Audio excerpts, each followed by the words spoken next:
தமிழ்நாட்டுக்கான எனது மாபெரும் தமிழுக்கானது என்ன தெரியுமா? நம்ம நாடே சமத்துவபூர்வமாக ஆகணும். எங்கும் சமூக நீதி ஒழிக்கணும், ஓங்கணும். எல்லா மாநிலங்களும் சுயாட்சி பெறணும். எல்லாருக்கும் எல்லாம் கிடைக்கணும். இப்ப நான் சொன்னதெல்லாம் தனிப்பட்ட ஸ்டாலினின் ஸ்டேட்மெண்ட் மட்டும் கிடையாது. இது உங்க கனவு, தமிழ்நாட்டு மக்களின் கனவு. தந்தை பெரியாரும் பேரறிஞர் அண்ணாவும் முத்தமிழ் அறிஞர் கலைஞரும் கண்ட கனவு. இது அனைத்தும் செயல்வடிவம் பெற மாவட்ட வாரியா தனித்தனி செயல் திட்டங்கள் வகுக்கப்படும். இது இந்த முத்துவேல் கருணாநிதி ஸ்டாலின் கொடுக்கிற உறுதிமொழி. இதையெல்லாம் நனவாக்கி 2030ஆம் ஆண்டில் தமிழ்நாடு $1 டிரில்லியன் பொருளாதாரமாக உயர்த்துவோம்.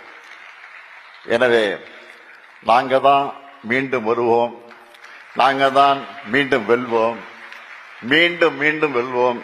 தமிழ்நாட்டின் இந்த வளர்ச்சி பயணத்தில் ஒருவரையும் பின்தங்க விடமாட்டோம். வெல்வோம் ஒன்றாக. நன்றி, வணக்கம்.